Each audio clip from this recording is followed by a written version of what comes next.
This is Gavin Newsom. And this is Charlie Kirk. By the way, what brings you to California, your favorite state? It is this thing's falling. It is my favorite state in the union. You're doing such a great job here, by the way.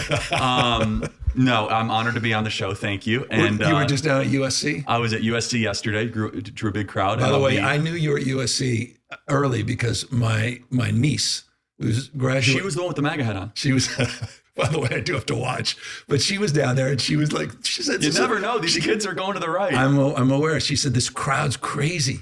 I said, and the only reason she said, she would have said it perhaps otherwise, but she knew you were coming on. The worst part though, Charlie, no BS, true story. Literally last night, trying to put my son to bed. He's like, no, Dad, what time? What time's Charlie gonna be here? What time? And I'm like, dude, you're in school tomorrow. He's 13. He's like, no. This morning, wakes up at 6 something. He's like, I'm coming. I'm like, he literally would not leave the house. Did you let him take off school? No, he did. Of course not. He's not here for a good reason. But the point is, you canceled school for like 2 years. One day. The point is the point, which is you are making a damn dent. Thank you. I'm kidding. But I know, but I appreciate that. I mean, it's the reason you're here because I think people need to understand your success, your influence, what you've been up to, and the fact that you're on these college campus tours. And to your point, man, you just open up. I mean, you're like, ask me anything. Anything. Challenge me, whatever. When did this whole thing, when did you start putting this together? I've been at this for 13 years and it's been a wild movement, really accelerated once President Trump kind of came on the scene. Right around, I'd say 2021, we had a goal. Could we move the youth vote 10 points over 10 years? And was it literally you sat down and put that numerical together? Yeah, like can we move it 10 points over 10 years?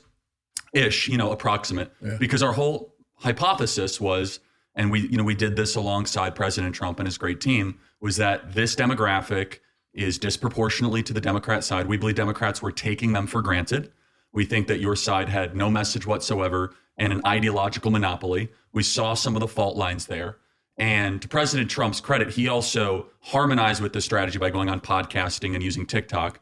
But yeah, I mean, we did it in 4 years, not 10, large in part thanks to you guys. And we'll get to that. And I sincerely get to that because I want to stress test some of those fault lines as relates to the reality of our party and where we are today, vis-a-vis your ascendancy, not just individually as an organization. But where was that sort of moment for you? Because it's interesting. I mean, you're such a young guy. So it's not like deep biography here. It's not like 20 years in the wilderness, writing his first book, getting a TV show that was canceled, coming back. It's more just this immediacy of ascendancy. Were you sort of born and bred with an ideological mindset, or were you more open-minded and you started to realize a lot of BS was out there? Yeah, I've always been conservative. Obviously grown in that over the last 10-ish years. Was more libertarian, I'd say, in the first couple of years, right, as to be expected. As I got married and have kids, become more conservative. But no, look, just one of the things we saw in the last couple of years that the Democrats completely ignored, and your side was basically not acknowledging was happening, was the crisis that young people were experiencing. Right. It's the first time in America's history that a 30-year-old is going to have it worse off than their parents. Right. It's a breakdown of the social compact. Right. They are the most alcohol addicted, most drug addicted, most suicidal, most depressed, most medicated generation in history. Right. And the message that was largely being fed to a lot of young people was lower your expectations. You're not going to have the same American dream that your parents would have. Mm-hmm. And we saw this as an opportunity, especially with young men.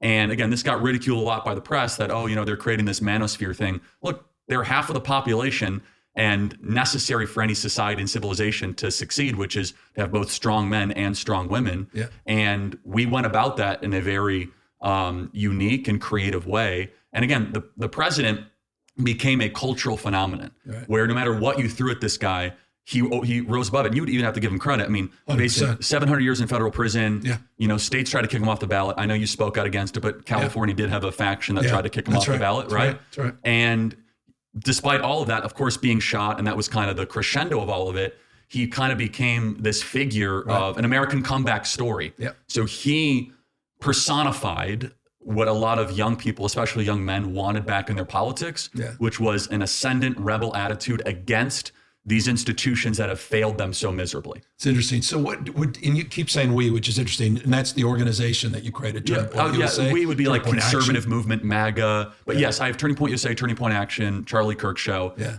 But when I'm saying we, I mean more specifically kind of those of us that saw this political moment 3 or 4 years ago. Right. But you were at this even before then. Correct. Yeah. So when did you decide to sort of just shift your gear? I mean, you were working for another Kirk, for his campaign, not Mark related. Kirk, yeah. Mark Kirk. So you had obviously you had these strong political leanings, or at least desire to sort of be in the political sphere, but not in elected office necessarily. You just want to be behind the scenes. Yeah. I mean, like the biography's been written about a million times, but I mean, didn't go to college, wanted to go to West Point, didn't get in. I'm an entrepreneur. Yeah. Love it.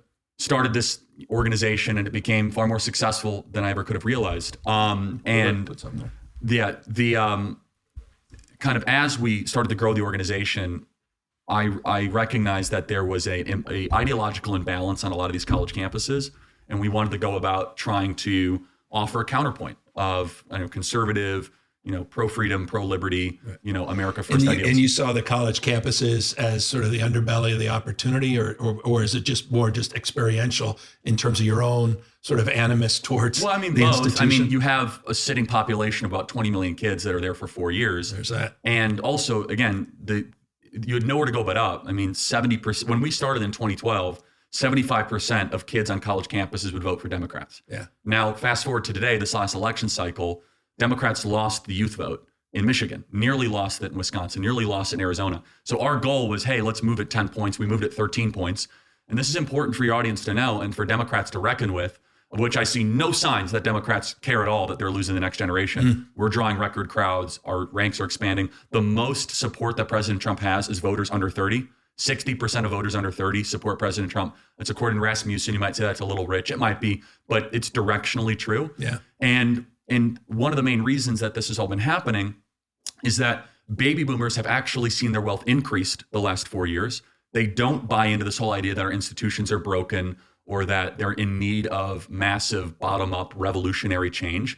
And we see that actually Kamala Harris did 3 points better with baby boomers than she did in 2020. Yeah, and the number one story that James Carville, who everyone takes seriously for some reason, should have been saying is like all Kamala Harris had to do was just do the same with younger voters that Joe Biden did in 2020, and she would be president right now. And remind us what Joe Biden did in 2020. It was 13 points better, approximately. In terms of just the again, this is kind of a combination of exit polling. So it's a difficult science to pinpoint. So that goes back then. I mean, to your point, in order to do that, you've got to stand for something. You've got to assert yourself. You got to have a strategy, and you got to implement it. You also have to not believe crazy stuff. And not believe crazy. I mean, and so for you, I mean, it's interesting. Just this last week, I guess you were at USC. You were at University of Florida. You had thousands and thousands of folks. So you got, to your point, your crowds are growing. 2012, where were you? You were coming in, and people were. I mean, you were taking. I mean, you were like getting threats. I mean, you still get tons of threats. Yep. But it was. I mean, what was it like? Just to paint a picture of you walking on college campus.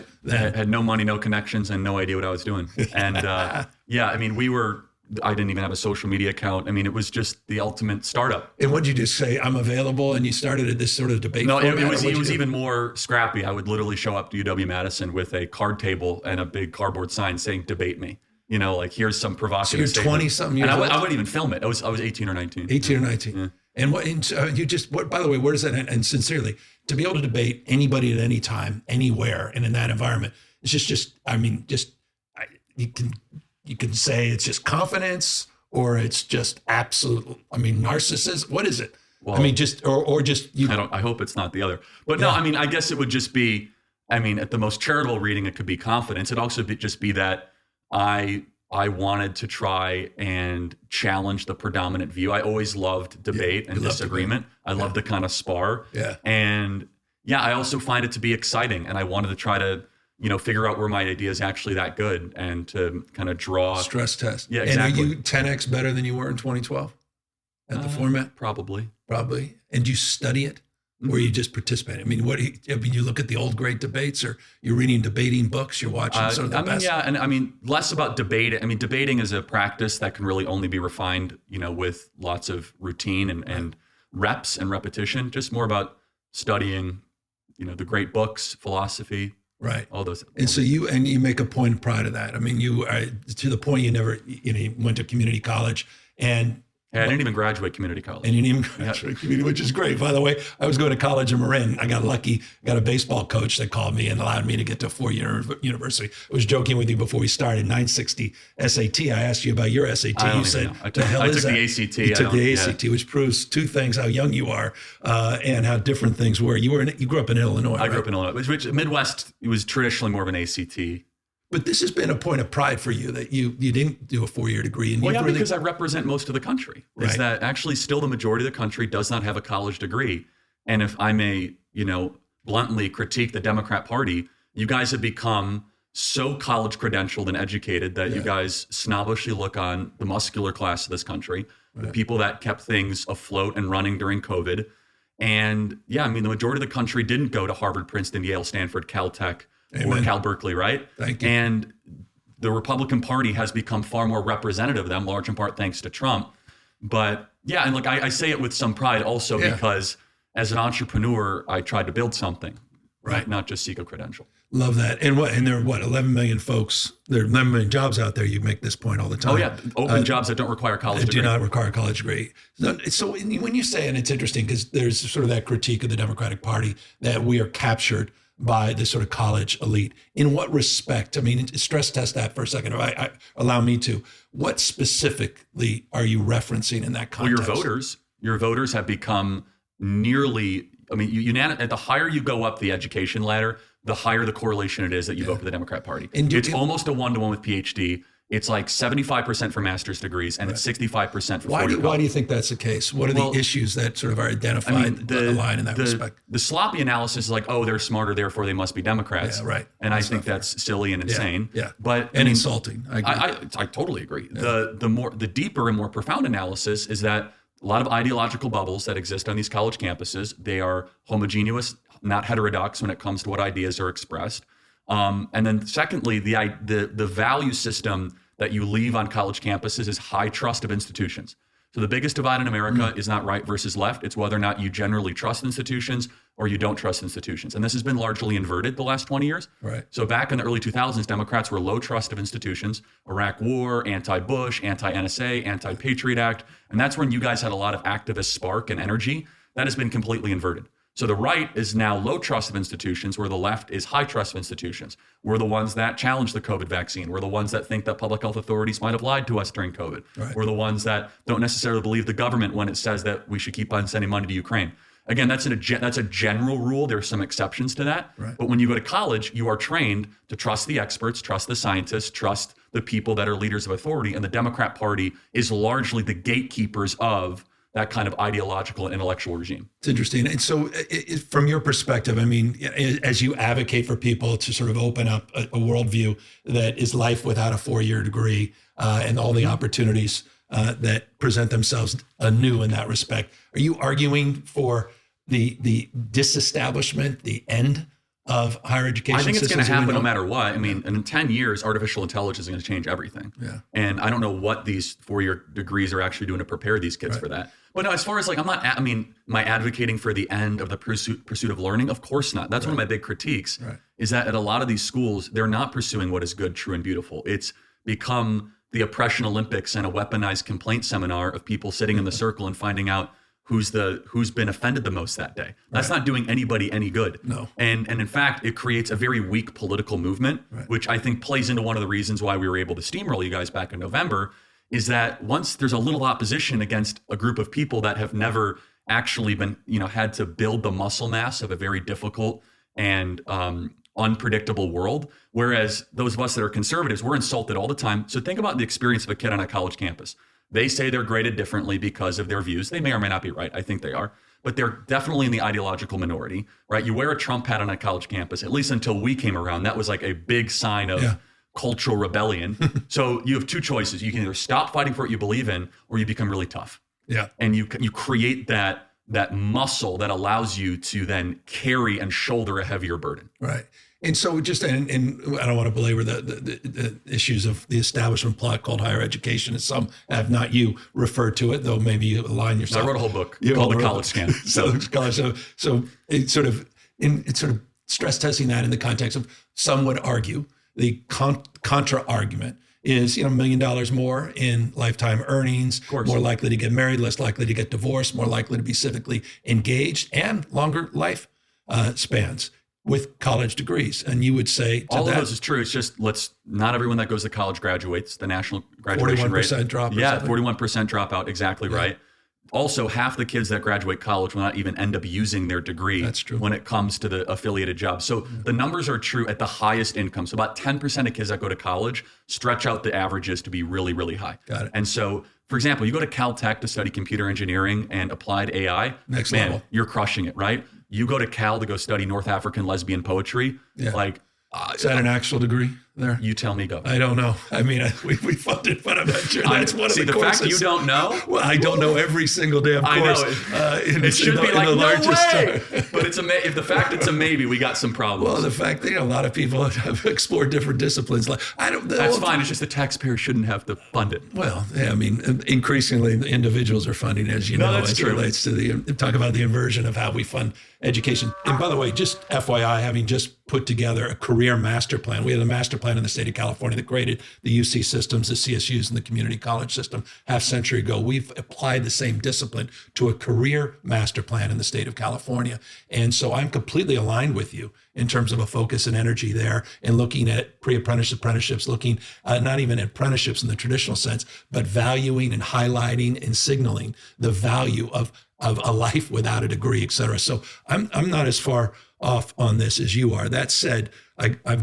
got to admire what you've been able to do, not to weaponize, but to organize on these college campuses a different point of view. And again, let's talk about some of that. When you go to these college campuses, I love watching your TikTok, which is next level. And clearly that's expressed by my 13-year-old son. I want to meet this guy. Yeah, I actually... He's coming to a Turning Point event this summer, Tampa, Florida, Student Action Summit. I actually, by the way, if you should be concerned. But actually, let me say, here is why I'm concerned, because you have expressed that I should be concerned as a Democrat, that we're getting clobbered. Okay. Yes. That you've figured something out. It's not me. The president first deserves the credit. But why? No, hold on. You were at this before Trump was Trump. I know, but he was a Democrat back in 2011 and 12. The president deserves huge credit. And I just have to say that as an obligatory thing, because without him, our movement would be small. And you can appreciate that in politics. You have to appreciate the person who is the catalyst. For you, that's what you sort of attached an identity with him? It was also just the catalyst. It was a cultural moment that just opened us up. But go back just on that, just because I'm curious. In 2012, 13, 14, who were you identifying with from the movement perspective? I was more like, as I mentioned, Rand Paul libertarian, because that's where the energy really was, right? And then President Trump comes on. Again, I was still very early in my political journey. So you're looking up a lot, who's the top voices? What do you believe? Why do you believe it? Yeah. So more the libertarian frame. It was more, and I still have some libertarian leanings on some. And when Trump came down that escalator, you're like, boom, that's not day one. No, I was mystified at first. Why? Just saying there's no chance. No, it's funny. I actually sent out a tweet 2011 when I was in high school saying Trump should run for office, but I was not mystified negatively. I was like, can this really happen? Can a guy that has no political experience come down an escalator, challenge the whole establishment? Right. But you didn't expect Donald Trump to come down the escalator and start talking about illegal aliens or, rapists. I didn't disagree with it.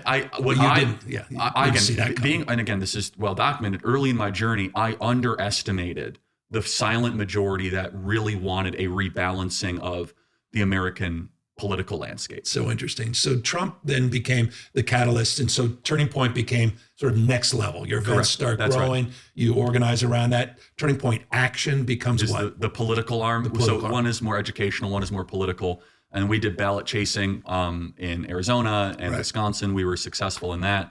Alongside the Trump campaign, Arizona was the best performing swing state. And you're not modeling yourself at anything because the flatness of the surrounding terrain, meaning we're the Democrats. Are you looking at other organizing? We were modeling off of some of the ballot chasing, ballot harvesting practices of the left. Yep. But I mean, that's a self-limiting principle. You can't ballot chase if no one wants to vote for you. That's right. So, I mean, you could have the best organizers in the world and you have 2,000 people chasing ballots in Arizona and you're running Kamala Harris in Arizona. What we ended up tracking through our data is that the Democrats were chasing for us, is that they were chasing low propensity Hispanics thinking that they were all for Kamala. And in fact, we were looking at the precinct numbers of areas we didn't hit that moved like 20 points in Trump's direction. We're like, well, thank you very much, Kamala campaign, for getting out and chasing our ballots and, for all these Hispanic men that are mechanics. We appreciate it. Thanks for making sure that we also won Dave McCormick's Senate seat. Right. So again, chasing is only one part of the, Democrats, of course, are better organizers than us. I mean, it's in your blood.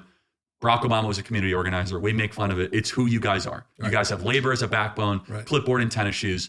However, and labor less and less. We can talk about that for sure. in a moment. Yeah. But what we always felt that we had is we felt we had better ideas and a better message and all that. The idea was, can we combo a little bit of organizing practices with a mass movement, which is how you get a national popular vote victory and a overwhelming electoral landslide. And so what do you see? I sort of talked about the flatness of the surrounding terrain, meaning the Democratic party in some respect as it relates to, I appreciate your point about organizing, but also coercion versus, sort of forcing people to vote versus an enthusiasm and a desire to actually proactively get out. Actually, that has a backfiring effect too. I appreciate that. And so what do you see right now? I mean, I think you talked about it the other day. A lot of folks were talking about that Carville article where he talked about roll over and play dead. Roll over.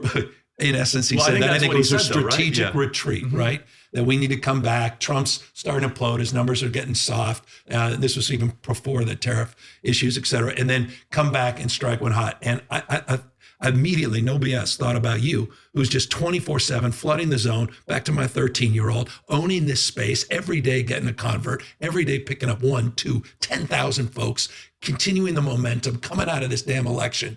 And then I'm thinking about, we're going to stand back and watch you run circles around us for 6 months, the next 2 or 3 years, waiting for the moment to finally strike. Struck me as not necessarily the best advice, and it's not a knock on Carville, who I have deep respect for. What's your thoughts? That's okay. So I don't have to. He's right about one thing in the last 40 years. It's economy's stupid, and boy, he spent down that one line pretty amazingly. But yeah, look, I'll say I don't want to make this about Carville, but I hope you guys retreat.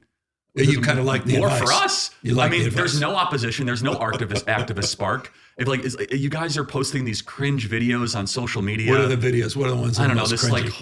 Harmonious thing of 22 senators all saying the same thing. You didn't like that, yeah. I didn't like it. Go ahead. Go do more of that. What do you do? Please. What do you do? Seriously, Charlie Kirk, give us some advice. Get better ideas, Governor. For example, if you want to, you have an opportunity to run to the middle and seize this mantle. Obviously, you're talking to me of all people. Yeah. So you right now should come out and be like, you know what?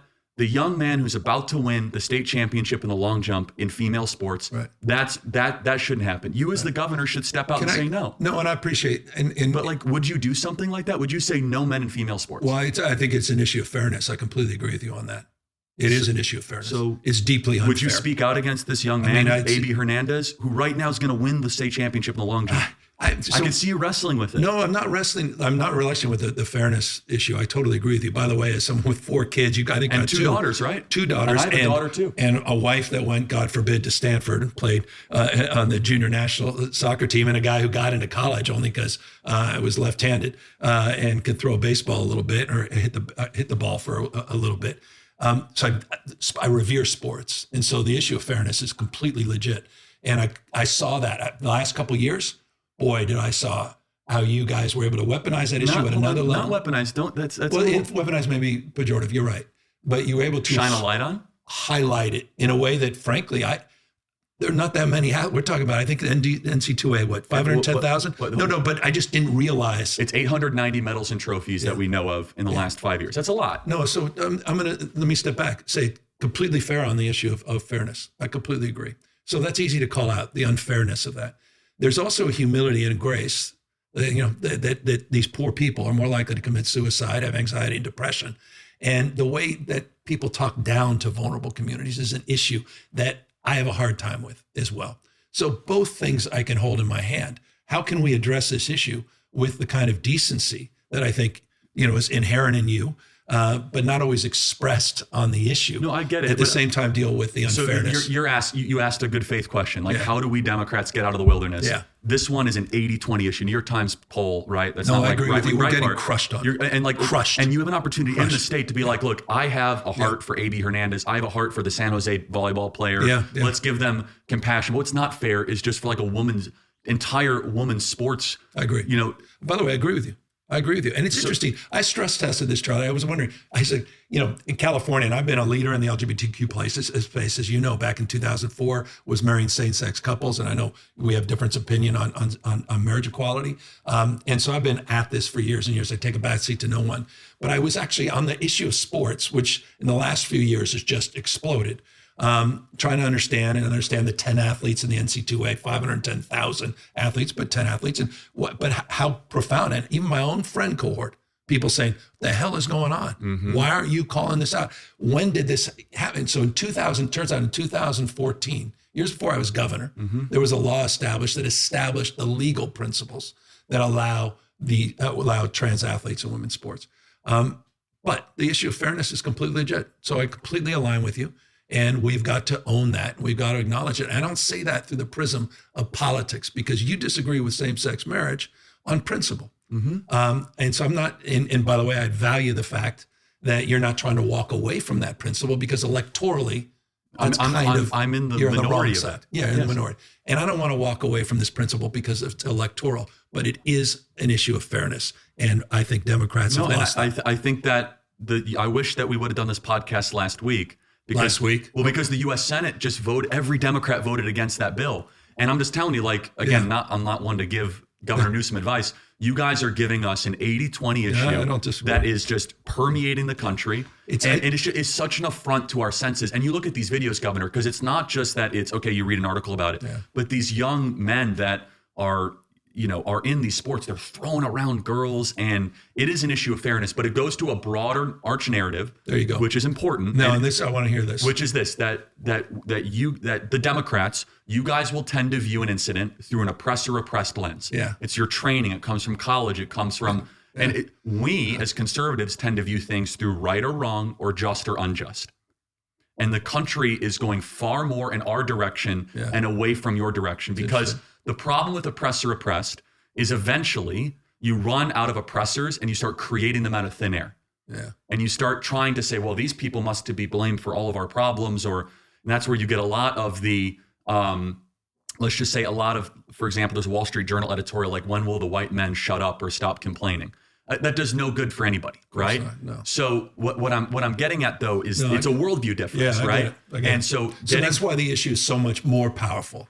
Of course it is, but it's also pattern recognition. Yeah. It's pattern recognition of a Democrat Party that post 2020 decided to go all in. We call it woke. You might call it, justice or whatever it is, but it's so outside of what we would consider traditional Americans' norms and customs. A Democrat strategist would say, "Oh, Charlie, you're weaponizing stuff." Not you, but that's a typical thing. Yeah.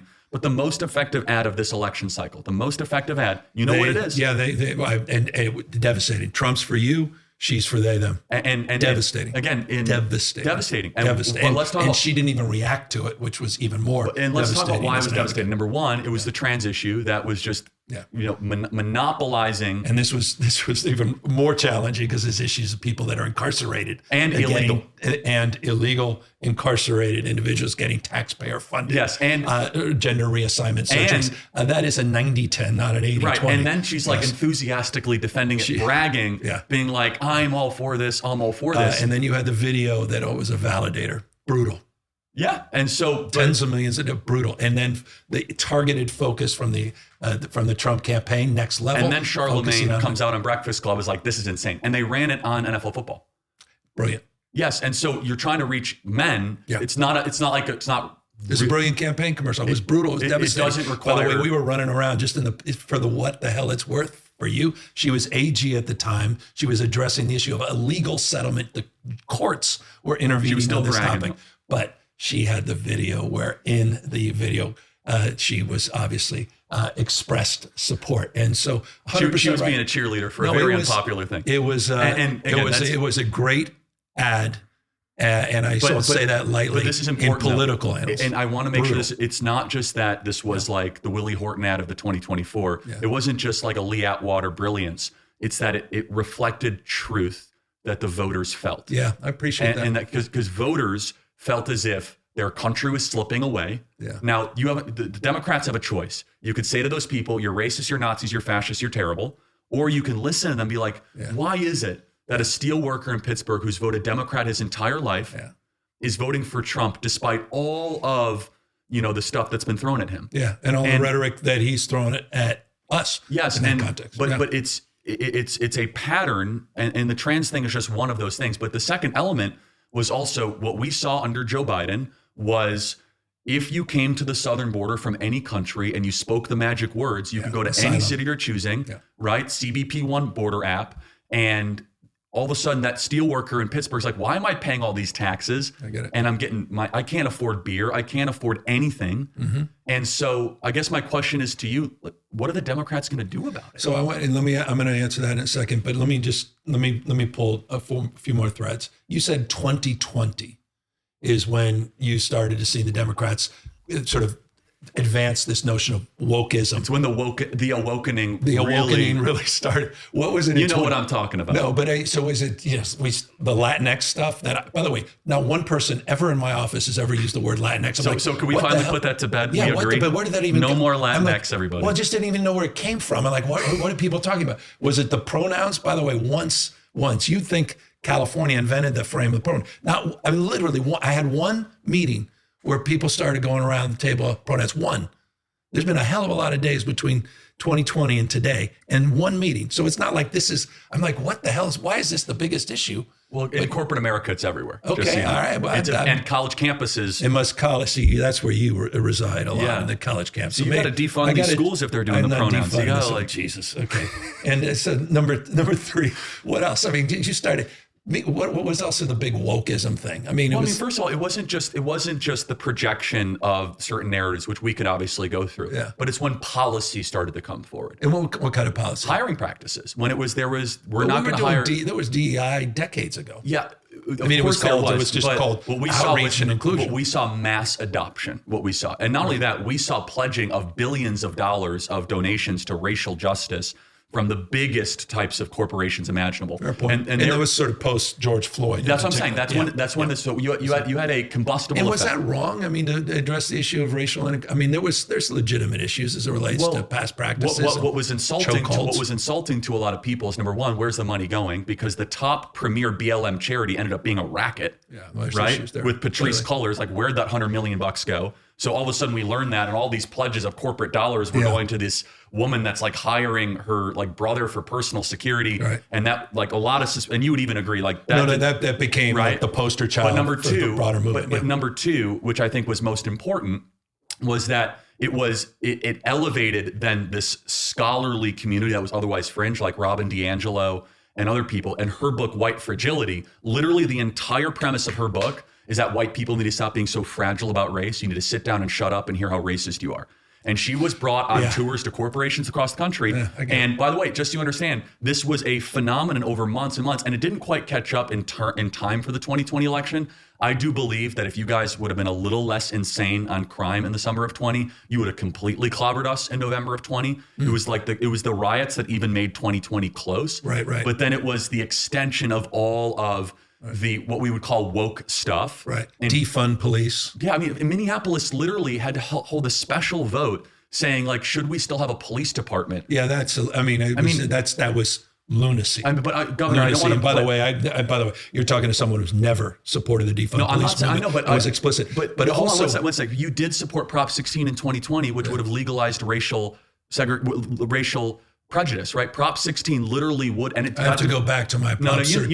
You're smart. No. Prop 16. I taught 960 SAT, so a little humility. Hold on, no, you're the governor of the largest state in the country. No. I saw your debate against DeSantis. You're good at this stuff. You know what I'm talking about. Prop 16 would have had legalized racial prejudice, which would, and it got defeated by 16 points despite all the institutions. So you're asking me, what did wokeism look like? When California, when all the institutions, yourself included, with all due respect, embraced this insane ballot measure. Guess what? Even the people of California didn't want racial discrimination. Remember, California since 1996 has had Prop 209. So the affirmative action case came from the Supreme Court as relates to institutions of higher learning, had no impact on California. So it's an interesting, California also codified as a constitutional amendment, marriage between a man and a woman. And that was in the 2000s. So California runs an interesting I sort found of it to be contra illuminating, trends. though, that despite, I mean, there was really like no opposition. It was like a couple hundred like No, I Asian appreciate it. activists. Honestly, I have to go back to, but I just want to say, you asked the question, what did wokeism look like? Yeah. Prop 16 in California that would have had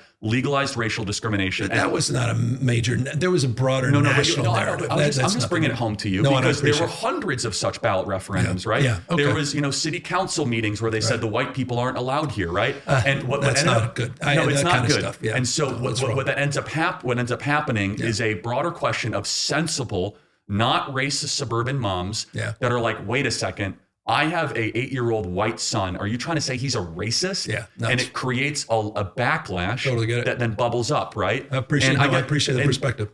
And now I appreciate not just the perspective. I totally appreciate what you just said as an explicit statement of fact. To make an 8-year-old feel like they're racist is absurd and outrageous. But Governor, with all due respect, that's happening right now in California public schools. But also, and I'm not trying to drill you on I'm just being honest. Like you could say that, but like maybe you should like convene a special session and say like no more, race-based teaching against white people in the schools of California or Asians. I'm just saying though that like this is not a conjecture. It's not hypothetical. Right. It is embedded into the DNA of the Democrat Party. Yeah, okay. I appreciate it. I mean, the CRT stuff. Yes. I mean, I was trying to find it. Where is you think we have CRT in K through 12 education? You have the principles of it. I mean, of course, critical theory is like a PhD level that's course a different thing. taught by Derek Bell and Kimberly Crenshaw. Yeah. But of the same way that you have advanced physics and the theories of physics in 8th grade, it's like saying like you don't have the elements of it. But for example, I mean, it's very simple. But at least that explains why, because I was trying to find it. And we know of over at least 50 schools in California that do things called privilege walks. Do you know what privilege walks are? What are privilege walks? Where they make kids walk ahead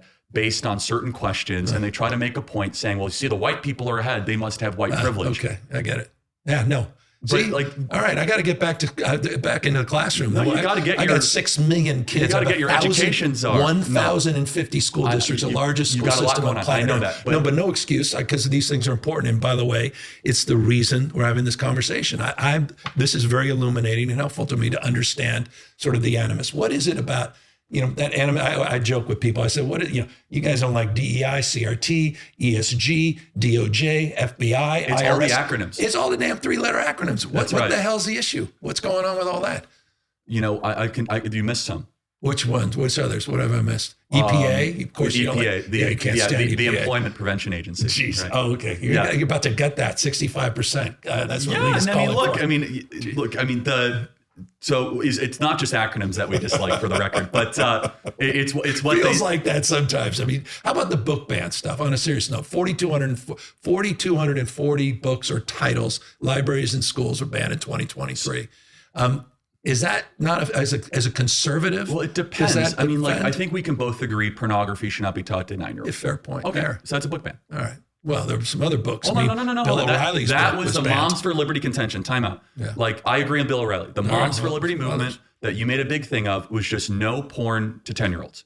Yeah. We agree. So those books should be banned. Well, okay. So what we should do right now is every California school that has porn in their library should be kicked out. Does that include the Bible? Ban. Well, I wouldn't say the Song of Solomon is porn. No, but I mean, some have made that point. Is that a fair point? I don't think that's fair and as at a all. man of faith, and I deeply admire that about you. Thank you. Sincerely. Yes, but no, I mean, again, the Song of Solomon is rather risque. No, it's but very. What we're talking about in these books is not just the words; it's also the images. And again, your audience can look at the images themselves. Okay. It's highly graphic, but again, it seems a banning binge. I mean, at next level, sort of cancel culture. But why do you think moms are doing that? Do you think it's because they want to have mind control, or do you think they have come across incident of highly provocative material? I love moms, but this moms, I mean, we don't have to get into Moms for Liberty. It seems you brought up the book ban stuff. Deeply organized for a larger agenda, but that's my humble opinion. No, but let me just kind of complete the point.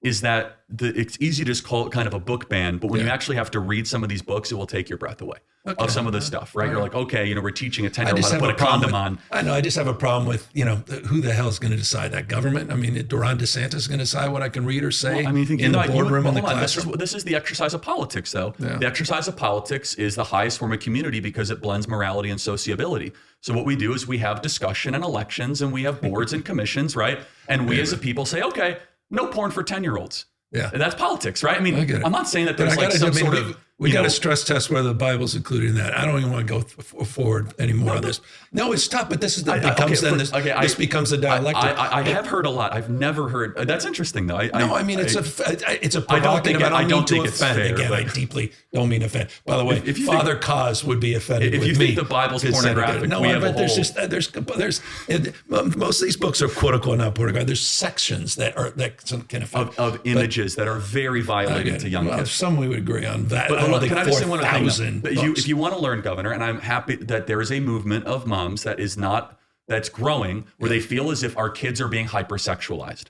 And I agree with them that they have to hear topics. Social media? Well, both in the social media and the classroom. Particular. And I mean, look, again, you signed a law where school districts can't even tell parents if their kids are trans. Not true. Factually untrue. Okay, then.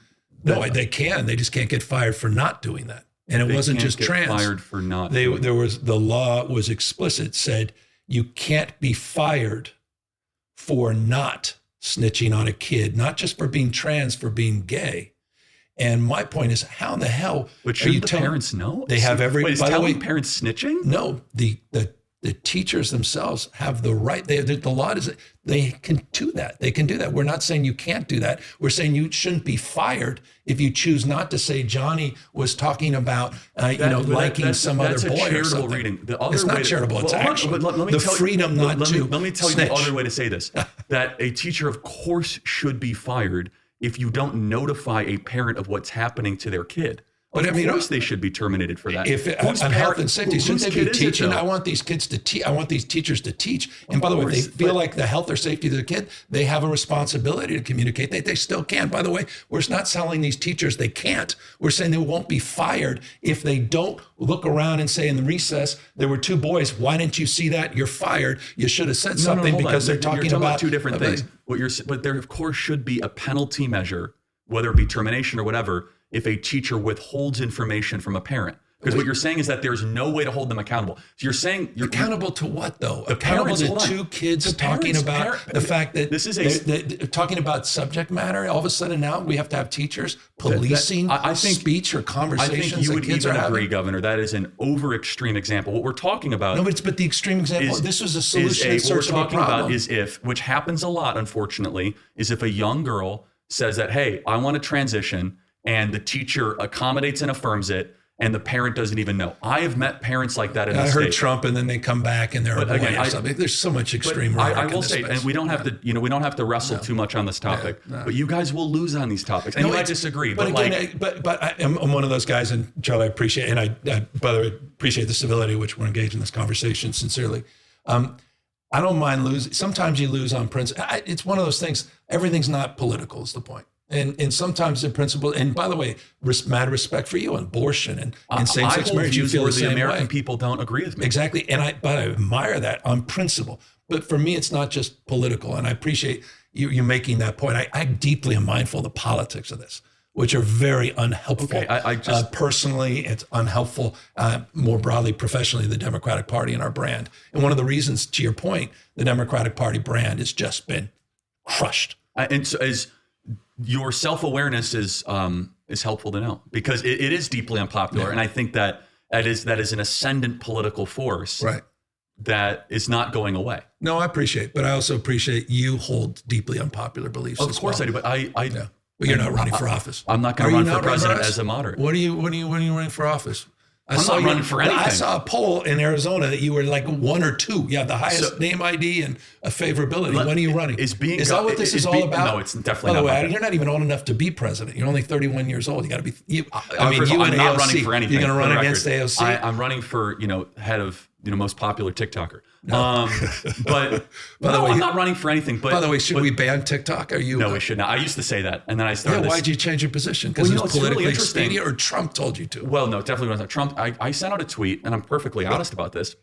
I think you'd respect this. Is that I was so mad at them because they would ban me all the time, and I sent out a tweet saying like, "Hey, if you guys are really for free speech, as a creator, like let's see it. Get a call from TikTok a couple hours later. We're going to show you that we're for free speech. We're going to show you the power of the platform." Right. And I saw real changes where our campus interactions went from being banned to now well over 2.5 billion views on TikTok. And so I wouldn't say expedient, I'd say impact. And also they now have changed some of their speech codes. They've changed some of their. Hey, enough for your son. Your son finds my content somehow. I use TikTok. I was just out there. I wasn't out there trying to champion the band. I just love this conversion. It's a hell of a conversion. Hey, I'm open about it. Back to the Democratic Party. We talk about just we're not aligned with them. They don't trust us. I think we have 31 favorability, 57% unfavorability. I'm surprised it's that high, Governor. And by the way, thank you. 31% favorability is not good enough. So I mean, back to just the basics. So you talked about wokeism broadly defined. We talked about some specific examples of that. You began on the transport, which is interesting, and I respect and appreciate. I want you to speak out against that one, Governor. No, I appreciate. Well, we just did with of all of you. I mean, I've been saying that. It's so interesting when it gets picked up, and that maybe goes to the question. We live in these filter bubbles.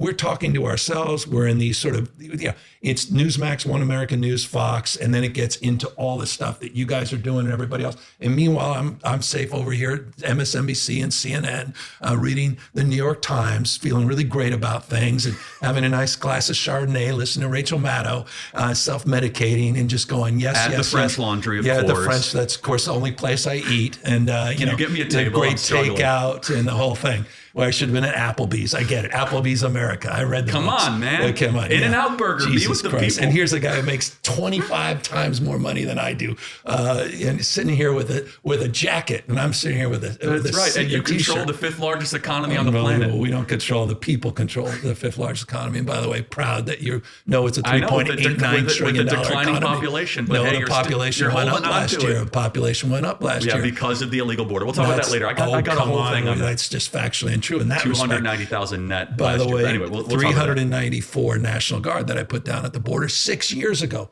You should be championing that as governor of California. 394 we have down at the border. We've been focused on fentanyl. I've been working on this. But anyway, you're getting somewhere complimentary. I was. Going back to... You're talking about your whining and dining at French Laundry. Yes, I was talking about the importance of never... I can't help you with a reservation. I get such a kick out of this whole shtick. I got to be honest. So Jesus, very nice. By the way, we couldn't have this conversation with that conversation. Dumbest bonehead move of my life. Okay, own it, move on, grow up. And I'm trying to. Is that you talking to yourself? That's me talking to myself. Okay. I'm staring. I'm looking right at you in the eyes as I say that, just to get your reaction. That said, we're losing. We have this. I feel it's the asymmetry of Donald Trump and Elon Musk sending out tweets, or you doing social media, and then me doing a 3-minute hit at 3:00 in the afternoon on CNN. I mean, how the hell do we compete? We're toast. Well, I mean, I'm part of it, and credit to you for doing long form podcasting, because long form podcasting does penetrate different audiences, right? And our show does very well. But part of the problem of the Democrat Party that for the health of the country would be great to change is that Democrats cannot survive in long-form podcasting environments. Why? It's too unscripted. It's too masculine, honestly. And the Democrat Party's become too feminine. What is masculine about a podcast? Honestly, because I get the whole manosphere, this bro podcast. To go stuff. into the wilderness with no rules and duel it out and see who's better or who's stronger. No, seriously. I mean, like what? Democrats can't. No, I mean, like. We don't do it. You're right. We, for whatever reason, don't do it. You can laugh, but like who in the Democrat Party? We're not. You're right. Will go, I mean, maybe Bernie Sanders, but he only worked for like an hour and a half. when he was a Democrat. Well, Bobby, who's now HHS. But like, there's something to be said that if you want to earn the respect of forgotten America, you have to show them that you can intellectually joust with no script, no hard breaks, no producers in the ears, no teleprompters. That's where new media is going. Now, I'll only challenge one thing you say. I am reaching new audiences. I'm not talking to my bubble, because our content is so appealing. It goes in a decentralized way. And it's not just political. No, it's not political. Culture. But like, again, our conversation here is going to go far and wide, right? Yeah. A lot of people are going to see it. A lot of people are going to consume it, because it's also politics and entertainment have begun to overlap, right? And the old adage is, well, politics is downstream from culture. I think politics and culture are indecipherable from one another now. Donald Trump became a cultural phenomenon, right? You go into, inner city Compton, you'll see guys with Trump shirts with, the hand up, fight, fight, fight. Yep. So what Democrats are doing is you're still playing in a very old, hyper-sanitized media environment. Right. And my advice is you got to go where it's unpredictable, where it's treacherous, where it's dangerous. Now, I would make a more provocative argument that you wouldn't necessarily resonate with, which is that you guys have not You guys have not built the intellectual muscle over 30 years because you all agree with each other all the time. Well, it's not like conservatives are massively disagreeing. Well, hold on. Trump has completely collapsed the conservative movement. I would push back a little bit. I would disagree. We have a robust discussion. Well, it seems like Congress is really doing great oversight of Trump right now. They're holding him to account. That's an important but separate issue. I just want to finish the point, and we could talk about Congress, which is that in the Republican Party, we have immense and vocal and public spats all the time. I think you would agree. We fight about foreign policy. Look at Ukraine, right? We're talking about primary challenging some of these senators that were meeting Zelensky last week. The Democrat Party would never do that. Now, I think that is a symptom of an underlying thing. We're constantly trying to find the approximation of what truth is. We're trying to use dialogue towards, hey, who's right? What do you believe? Why do you believe it? And it's by no coincidence that out of the long form podcasting genres, the top 10, 8 of them are conservative or center right. Rogan, Megyn Kelly, Theo Vaughn, the Paul brothers, Shapiro. Our program, Ben Shapiro, Matt Walsh. There's a singular one on the left, which is Pod Save America, which is just like a bunch of Obama bros agreeing with each other for 90 minutes and saying that we're not very smart. And, and so anyway, but I appreciate it. No, but objective truth, right? I mean, you just dominate this media. I mean, it's medium, but but it's interesting. You're making a deeper argument that we're not, and you didn't say it in a maligning way, but that we're just not capable because we're not hardwired. Well, I think it's to be able to participate in this. I think that it's two things. Number one, your upbringing in college campuses does not foster debate like it used to. It just doesn't. It's about silencing the critic and the elevation of the victim. So you do not have the practice of robust having to defend your position. It's very monolithic. It's very centralized. It's very top down. It's quasi-authoritarian. And then secondly, I would just say that the philosophy on the worldview, as I mentioned earlier, that you guys have adopted is that thou which is oppressed will get the most points. You guys don't have thou that has the best idea wins. And because of that, you guys have an elevation of like, hey, we're just going to have a small subset of a minoritarian hectoring hall monitor assistant principal vibe of people telling you that you're not allowed to say these words and you can't say that. And we call that political correctness, which in and of itself is hyper-authoritarian. So if you seek to understand why young men are rebelling, it's like, no, I'm not going to go along with this anymore. Like maybe I'm going to say, for an example, maybe I'm going to send out a stupid tweet when I'm 17 years old. When I'm 26, I shouldn't have to get fired because of that, right? 100%. I've never liked this cancel call. I'm glad to hear you say that. I remember back when I was lieutenant governor, I think Bill Maher was trying to get on the UC campus or something. They were saying Bill Maher was too conservative voice, so we called that out. At the time, it completely said. But it's equally insane that people are boycotting Bud Light. I mean, how is that not called out? First of all, I don't drink, but yeah, I mean, like you don't drink at all. I mean, no. By the way, that's interesting. Yeah, you don't? No. Never have? I have. Yeah, a couple years. What happened? What, a couple of years ago, you stopped? I stopped. Yeah. Why'd you stop? I just wanted to be more successful. I love that. What were you drinking? Napa Valley wine. Oh, Jesus Christ. Here we go.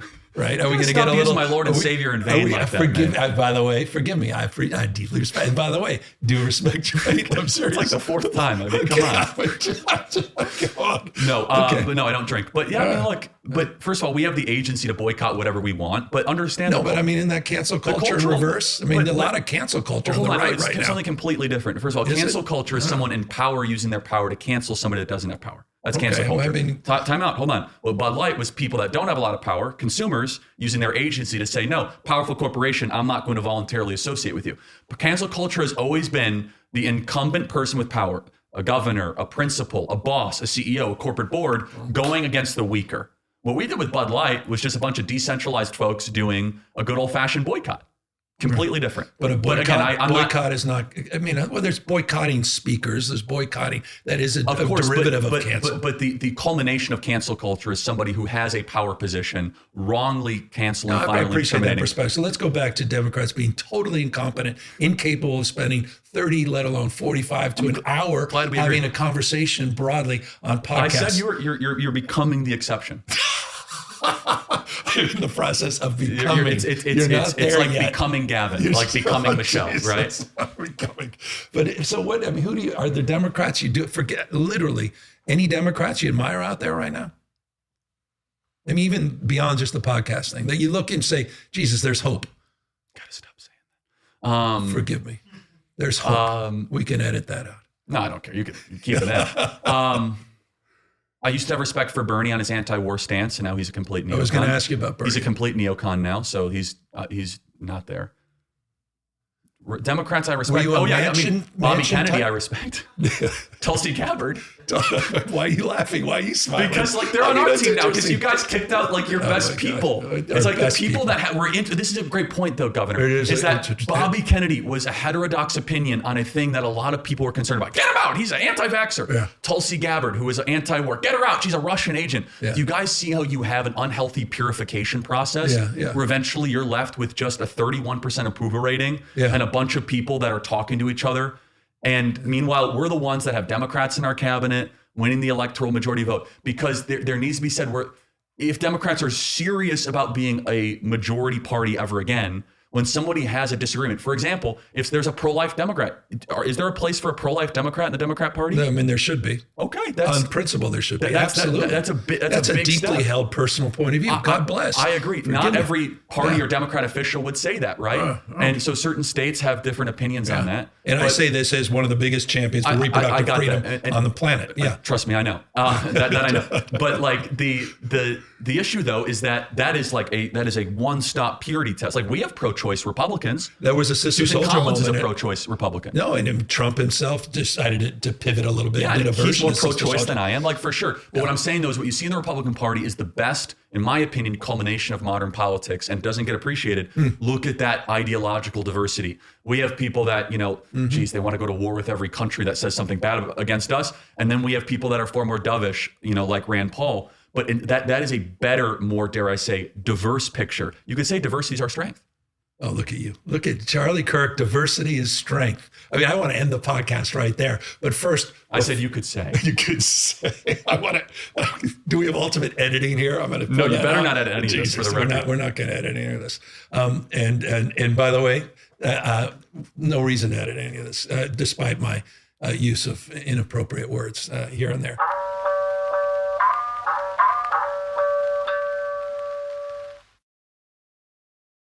You want to buy a home or car? Maybe you want to lease a new apartment, but your credit isn't where it needs to be. You need Kickoff. If your credit is under 600, you could jump like 28 points in your first month. Kickoff is the best way to build credit fast. No credit checks, no hidden fees, and no interest. It's simple. Kickoff optimizes key credit factors. Credit bureaus see good behavior, and your credit grows fast. Start building credit now for only $1 for your first month at getkickoff.com/iHeartPodcast. That's Kickoff without the C. Get KIKOFF.com/iHeartPodcast. Must sign up via getkickoff.com/iHeartPodcast to activate offer. Offer applies to new customers first month only. Subject to approval. Offer subject to change. Terms and conditions may apply. Point stat based on Equifax Vantage Score at 3.0. Changes for Kickoff users starting under 600 who made their first on-time payment between January 2021 and March 2024. Payment and credit activity outside Kickoff can have an impact on your credit. Individual results may vary. This is Jonathan Strickland from Tech Stuff. Did you know, over the course of your lifetime, on average, you'll listen to 681 audiobooks, create 987 playlists, and discover 2,365 new music artists? It's hard to name one thing that'll last you a lifetime, except Frontier Fiber, with reliable 100% fiber optics powered by the speed of light. Now, get Fiber 7 gig with Wi-Fi 7 for insanely fast, reliable internet, and so much more. Wi-Fi security, whole home Wi-Fi, and premium tech support, all on Frontier Fiber. Frontier Fiber. Good to go. In select areas. Max speeds wired. Actual, average, and Wi-Fi speed vary. Hey, it's Amy Brown from The Bobby Bones Show. Join me in supporting St. Jude Children's Research Hospital for a chance to win a trip to meet Megan Maroney at the 2025 iHeart Country Festival in Austin, Texas on May 3rd, hosted by Bobby Bones. We're going to hook you up with tickets, flights, hotel, food credits, and a meet and greet with Megan Maroney. Take action now to support St. Jude and help cure childhood cancer, and you're going to be entered for a chance to win. Visit iHeartCountryTrip.com to learn more.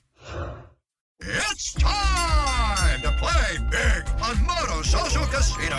America's hottest free-to-play social casino experience. Moto.us has live casino games. It's time! Play big, win bigger on Moto.us today. Moto is a social casino. No purchase necessary. Void where prohibited. Visit Moto.us for more details. It's time! .us.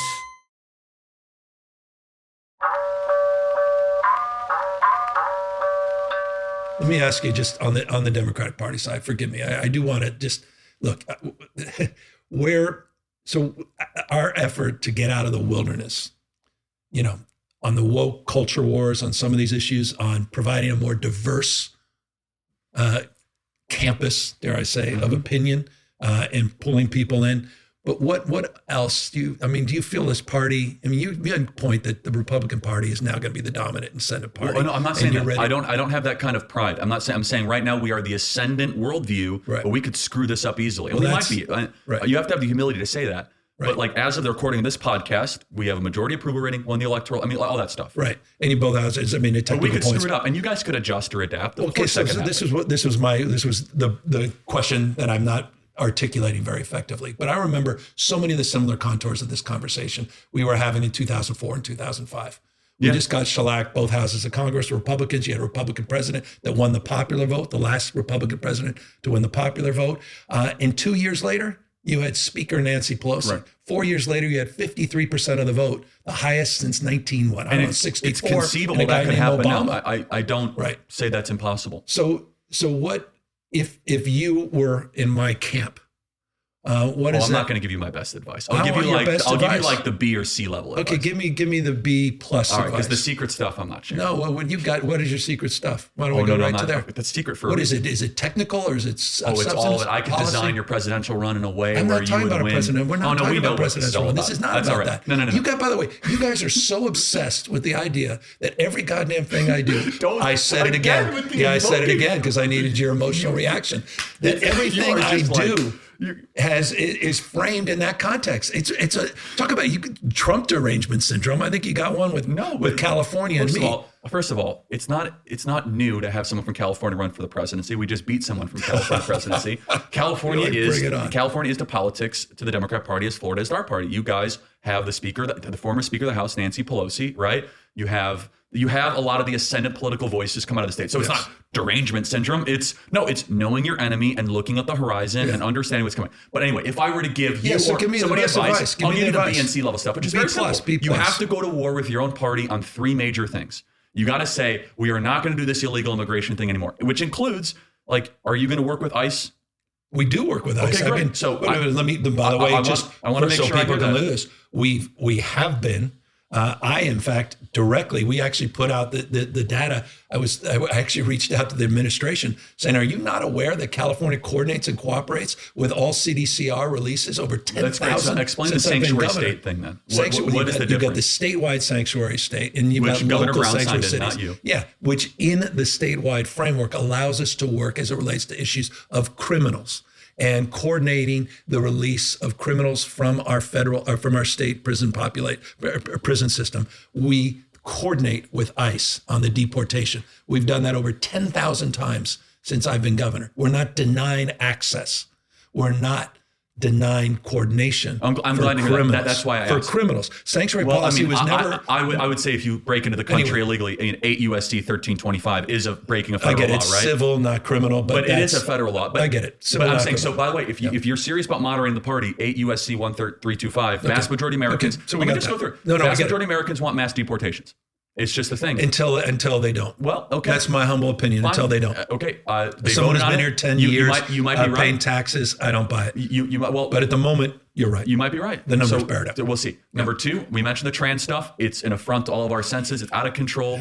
Yeah. You don't believe in it fundamentally. It's not just sports. It's not style. You just don't. I mean, again, back to Charlie Kirk's views are separate than the political advice I'm giving. But if you'd like me to, we could do a whole. No, I get it. Charlie Kirk asked me anything, and you could show up to Cal State Northridge on Thursday. I got 25 TikToks of what your feelings are. So actually, that was a question I didn't need to ask. If you want it, it's fine. I just don't think that's the best use of our time. But on the political advice is that Americans increasingly believe that their good-heartedness and charitable nature towards the LGBT issue has gone overblown, especially with youth sports, youth curriculum, and the chemical castration of our kids when it comes to this medical therapy. And you seem that you want to really, I encourage you, Governor, to learn about some of the butchery under the guise of healthcare that is happening under chemical castration in this state and in other states. We don't spend a lot of time on that, but the American people are overwhelmingly against it. Yeah. They're overwhelmingly against it. No, I think we have to be more sensitized to that. Youth should be off limits. I think that's the political direction things are going. Yeah. You might be right on deportations. I know I'm right on this.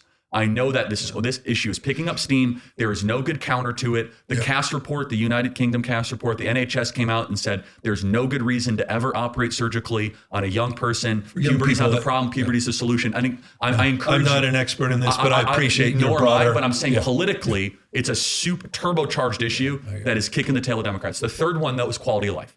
Is quality of life. I agree with you on this one, especially. But like, I mean, look, no, I know homeless and encampments out of control, unacceptable. Yes, issues of just quality of life is raised to crime. You know where I'm going with this. Why is it you were able to clean it up for Xi Jinping, but you can't clean it up? Guys, that was the dumbest thing I've ever heard in my life. By the way, you guys weaponized that. I saw that on 25 things. It was the most ridiculous. That was, you know what?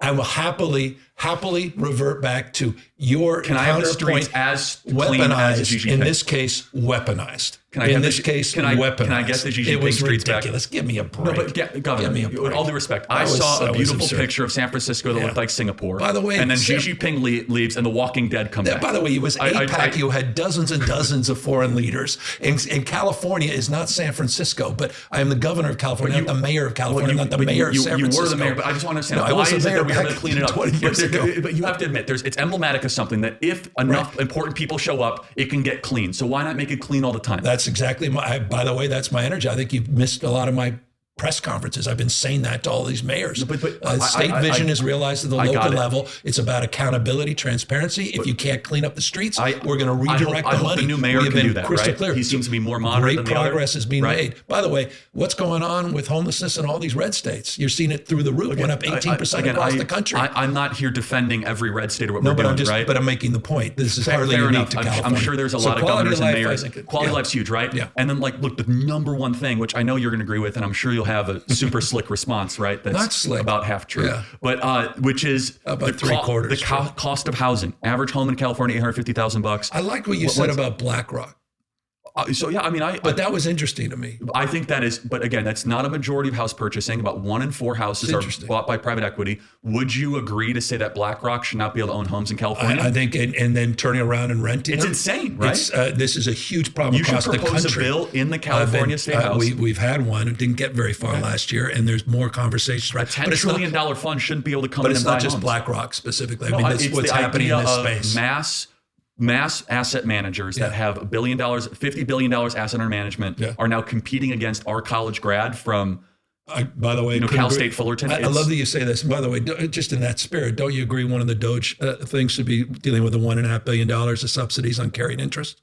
Oh, I carried interest, I think, is a huge problem. And by the way, President Trump has proposed in his tax bill to get rid of. He proposes it all the time, but it doesn't actually. Joe Biden didn't get rid of carried interest. Yeah. That is the holy grail of private equity. You know that, right? Carried interest. I get it. But let's go back to housing. And by the way, you're going to have a revolt in Palo Alto if you get rid of carried interest. They're going to light torches and run to Sacramento. On the issue of housing, you couldn't be more right. It's the original sin in the state of California, affordability, period, full stop. And it has more impact on the issue of homelessness than any other issue because of the cost of living. By the way, we had 188,000 people in 2005, 20 years ago, on the streets and homeless in our point in time count. So this is hardly unique to I'm not saying it's modern unique, California, but help me understand, it's been a long-term issue. And housing is at the core. We agree on the problem, but help me understand this.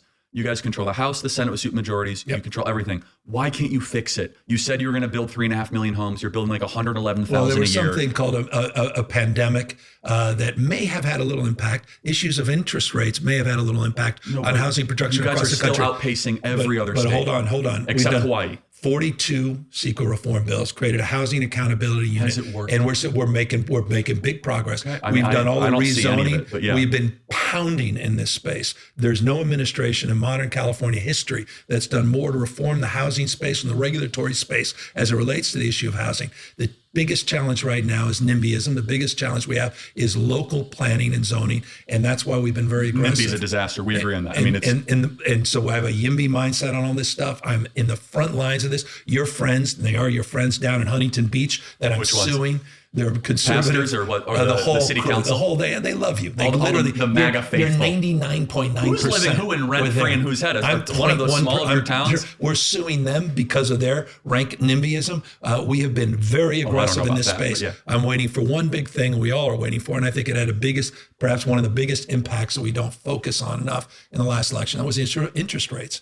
As interest rates, I believe they will come down. And you're going to see an explosion of housing production. And I'm very confident of that in California. Yeah, but you also might see an increase in housing prices, of course. Well, to me, it's all about supply, right? Econ 101, supply and demand. Yeah, it's just the biggest issue. It's been our biggest. California and Hawaii have the two highest housing prices in the country. Hawaii has an obvious excuse. They only have so much land. No, you guys don't have a lack of land. By the way, right?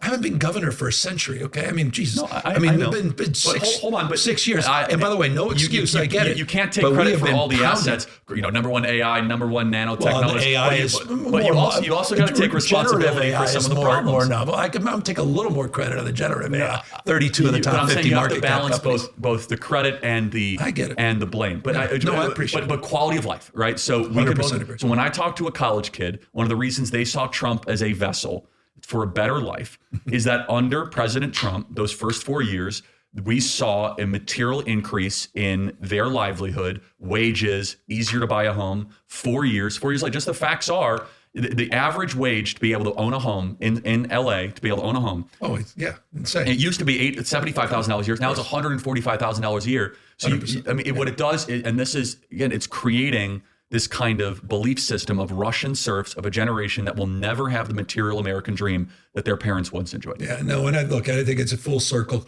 on this conversation where you began by identifying. We'll circle back. No, but it's a point. The point you're making, Scott Galloway and others have been making as it relates to this generational theft.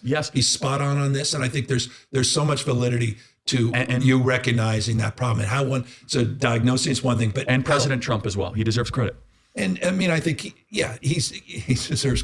I'm going to get you to say the words. By the way, I just spent almost 90 minutes with him in the Oval Office a couple of weeks ago. Isn't he the greatest? I think it was the first Democrat invited in Trump 2.0. I mean, you got to admit, there's something magical that guy. I mean, Joe Biden couldn't do 5 minutes. By the way, I did almost 90 minutes with Biden right before he left in the Oval. Did he remember? By the way, that'd be a hell of a book. 180 minutes. I should do a book of that bookmark. Was he those two experiments. By the way, he 100% was. Oh, come on, Governor. Just a fact. It's just you can. Do you think there was any mental decline? Okay. No, seriously. You went around the country being like, I'll take him at 100. There was one exception, and just the one debate. No. Before the debate, I was about to say, and that was the big fundraiser down in LA where I saw a different person. The Clooney and Clooney called Jack that Black, out, right? But it was not. That was, but. So much of that focus was, all right, he just got back from Europe. But that was the one time. We don't need to get it. But I just say, Governor, just on that one topic, we saw with our own eyes for 3 years, and the media told us, no, he's perfectly fine. Yeah. And then we saw the debate, and look, it makes us not trust our leaders when we say everyone is perfectly fine. The emperor's fine. Are you seeing any mental decline in Donald Trump right now? I see the more sharp acuity. You tell me you sat with him in the Oval Office for 90 minutes. The guy has a memory of an elephant. I'm asking. I mean, I know. I'm just asking your personal. No, I think he's How often do you talk to Trump, by the way? Once or twice a week. Does he check in for advice, or is he you give him advice? A little bit of both. It depends if there's something I want to talk to him about. Yeah. But I mean, he's just a machine. He'll take every call. You got to give him credit for that. Isn't it amazing? He'll take every call thing's big, right? It's amazing. And he'll listen to every idea. He'll joust it out. He'll talk about it. Right. He always goes back to, what did I promise the voters? Look, what was the last idea you gave him? The last idea I gave him? Mr. President, here's what you need, or here's the thought. Here's my observation. Actually, it was interesting. I said, I don't think Canada should be the 51st state. We already have California, and we have enough libs in our country. Jesus, on that, Charlie Kirk. Thou shalt not take the Lord's name in vain. No, on that, I just want to thank you. This is Gavin Newsom. This has been a Gavin Newsom production. Thank you. This was fun. Thanks, man.